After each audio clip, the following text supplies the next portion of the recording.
Hamdan naimin, hamdan yuafi amaba. Perkenalkan, nama saya Alwapa Amrullah, semester 4, Prodi Tadris Bahasa Inggris. Di video kali ini, saya akan menjelaskan tugas final test saya pada mata kuliah Sejarah Peradaban Islam dengan judul Peradaban Islam pada masa Turki Utsmani dari tahun 1288 hingga 1924 Masehi. Ini saja. Oke, yang pertama sejarah Daulah Turki Utsmani. Daulah Turki Utsmani, daulah inilah satu di antara daulah yang ada di Islam yang berhasil menaklukkan Konstantinopel. Walaupun sudah banyak daulah yang berusaha melakukannya. Setiap daulah Islam sendiri mempunyai peranan yang berbeda-beda dalam memberikan sumbangan yang mereka berikan kepada dunia Islam. Jika Daulah Umayyah di Syria berhasil memberikan wilayah teritorial yang sangat luas kepada dunia Islam, maka Daulah Abbasiyah di Baghdad mereka memberikan sumbangan kepada dunia Islam dalam bidang kemajuan ilmu pengetahuan dan peradaban. Selanjutnya, Daulah Turki Utsmani mereka menyumbangkan wilayah yang cukup luas bagi dunia Islam dan berhasil melakukan ekspansi Islam ke Eropa Timur. Berkat Sultan Muhammad Al-Fatih, biasanya kita kenal sebagai Sang Penakluk, pada tahun 1453 Masehi, Konstantinopel itu sebagai pintu ekspansi ke wilayah Eropa semakin sukses dan terbuka.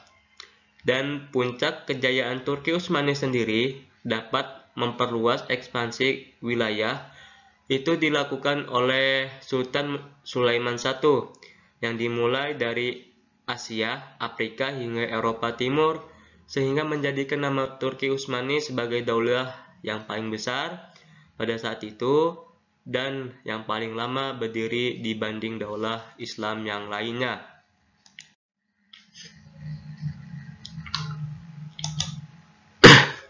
Kemudian bentuk pemerintahan. Kerajaan ini didirikan oleh bangsa Turki dari kabilah Oghuz atau Uhu yang mendiami wilayah Mongol dan daerah utara Cina, yang kemudian pindah ke Turki, Persia, dan Irak. Mereka memeluk Islam kira-kira pada abad 9 atau 10.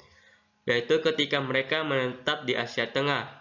Hal ini karena mereka bertetangga dengan dinasti Samani dan dinasti Ghazawi. Karena tekanan-tekanan bangsa Mongol pada abad 13 Masehi, sehingga mereka mencari perlindungan kepada saudara perempuannya, yakni dinasti Saljuk di daratan tinggi Asia Kecil. Setelah Arthogol meninggal dunia pada tahun 1289, kedudukan sebagai pimpinan Turki Utsmani itu digantikan oleh anaknya yang bernama Utsman bin Arthogol. Utsman memerintah antara tahun 1290 hingga 1326 Masehi. Dan setelah itu Saljuk mendapat serangan bangsa Mongol. Dinasti ini kemudian terpecah menjadi dinasti-dinasti kecil. Nah, pada saat itulah Utsman mengklaim kemerdekaan secara penuh wilayah yang didudukinya.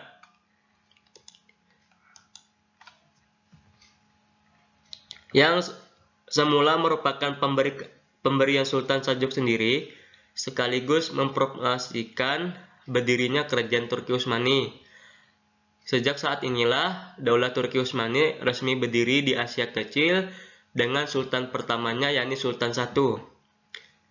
Kerajaan Utsmani dan ekspansinya mengirim kepada raja-raja tetangganya dan diberi memilih satu di antara tiga.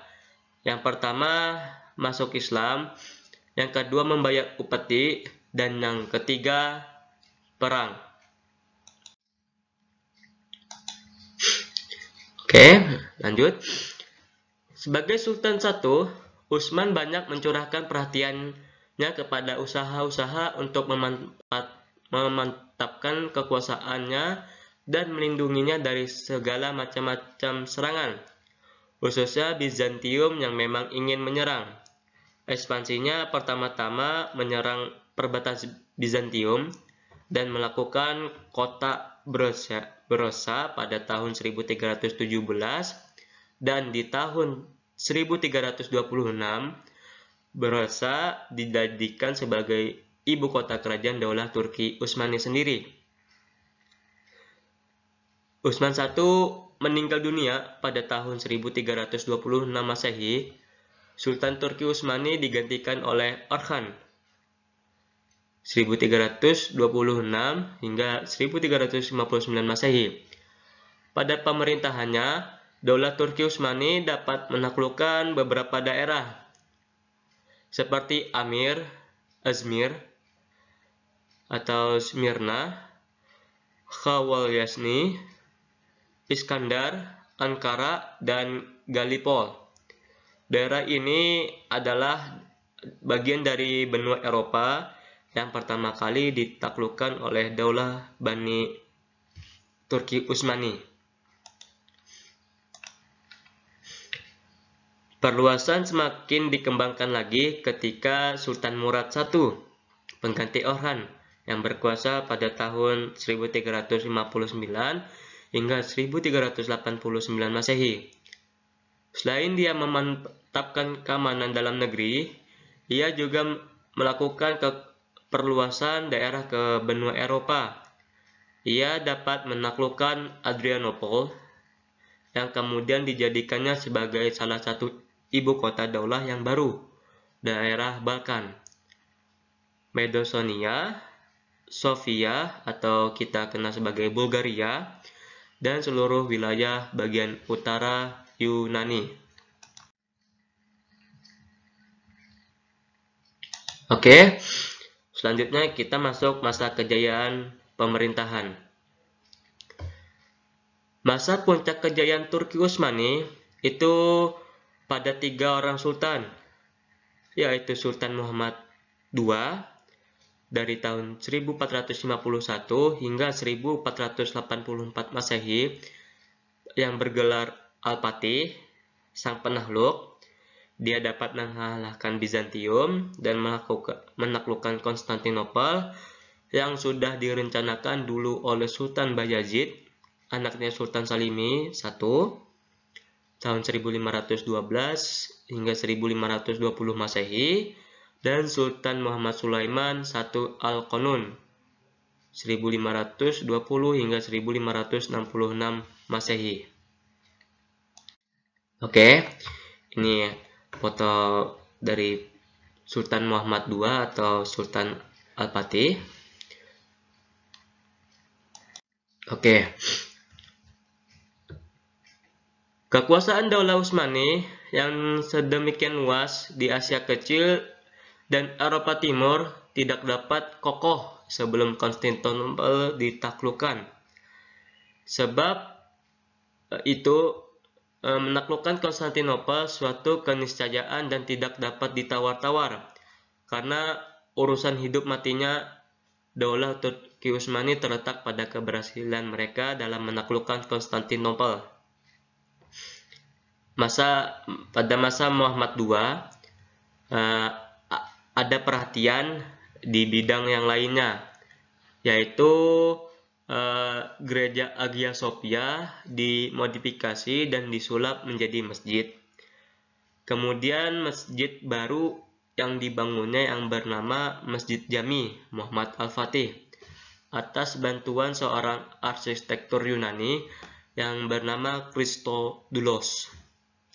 Dia membangun sekolah-sekolah, pemandian, dapur umum, rumah sakit, dan panti-panti sosial. Singkat cerita, pada usia 51 tahun, Muhammad Al-Fatih pun meninggal dunia dan dia dimakamkan di dekat Masjid Megah yang dibangunnya sendiri di Konstantinopel atau Istanbul. Dan dia digantikan oleh anaknya yang bernama Sultan Salim I. Ya, ini adalah foto beliau, Sultan Salim I, yang berkuasa dari tahun 1512 hingga 1520 Masehi. Oke. Periode Sultan Salim I adalah periode peralihan dari kesultanan ke kekhalifahan. Selain itu, dia perhatian ekspansinya dari dunia barat ke dunia timur dengan menaklukkan Persia, Syria, dan Daulah Mamalik di Mesir.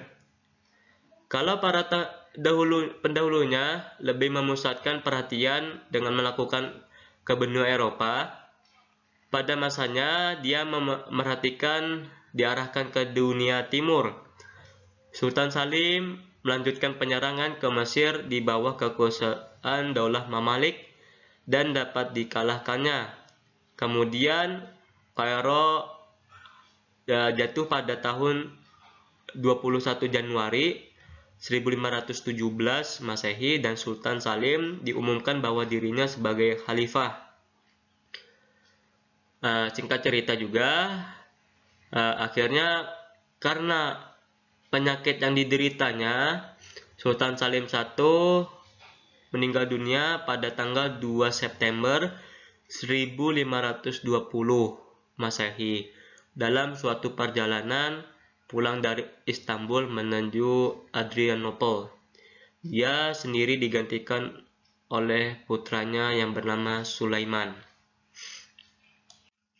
Oke, ini adalah foto Sultan Sulaiman I Al-Qanun dari 1520 hingga 1566 Masehi. Oke. Sulaiman yang menggantikan ayahnya berhasil Daulah Turki Utsmani ini ke puncak klimaks perkembangannya. Dia mengarahkan ekspansinya bukan hanya ke dunia barat, tetapi juga ke dunia timur, sekaligus ke seluruh wilayah yang berada di sekitar Turki Utsmani, yang menggoda hatinya untuk dibersihkan. Sulaiman sendiri berhasil menundukkan Irak, Belgrado, Pulau Rhodes, Tunis, Syria, Hijaz, dan Yaman pada tahun 1529 Masehi. Dengan demikian, pada masanya, luas wilayah kekuasaannya Turki Utsmani menyampai klimaksnya. Hal itu mencakup dari Asia Kecil, Irak, Armenia, Syria, Hijaz, dan Yaman di Asia, Mesir, Libya, Tunis, dan Aljazair di Afrika, Bulgaria, Yunani, Yugoslavia, Albania, Hungaria, dan Rumania di Eropa. Singkat cerita, karena ada konflik peperangan oleh saudaranya sendiri, pada tahun pada tanggal 5 atau 6 September 1566 Masehi, Sulaiman itu hendak memimpin pasukannya dalam ekspedisi ke Hungaria, namun beliau jatuh sakit dan beliau meninggal dunia. Oke. Masa kemunduran Daulah Turki Utsmani. Banyak faktor yang menyebabkan kehancuran Turki Utsmani ini, yakni yang pertama, wilayah kekuasaan yang luas, rumit menyusun administrasi negara, sehingga administrasi negara Turki Utsmani tidak beres, sehingga sementara penguasaannya sangat berambisi memperluas wilayah. Ikut perang terus-menerus, akibatnya tidak ada waktu lagi untuk mengurus administrasi negara. Faktor yang kedua yakni faktor heterogeneitas penduduk, yakni menguasai wilayah yang luas, tentu juga mengurus penduduk yang beragam etnis, agama, ataupun adat istiadat, Asia, Afrika, Eropa. Untuk mengurus penduduk yang beragam dalam wilayah yang luas, meski baik dengan organisasi pemerintah yang teratur, tanpa didukung oleh administrasi yang baik, maka pemerintah menanggung beban yang berat. Dari disinilah kekacauan itu muncul. Dan yang faktor terakhir, yakni kelemahan para penguasa.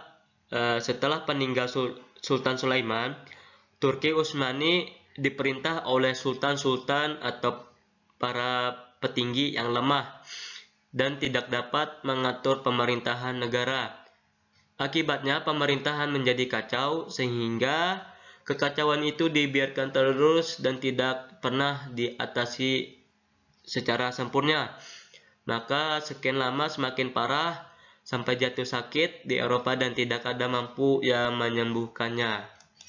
Oke, mungkin cukup sekian dari saya. Apabila ada kesalahan dari yang saya presentasikan, salah hilaf akhir kalam. Wassalamualaikum warahmatullahi taala wabarakatuh.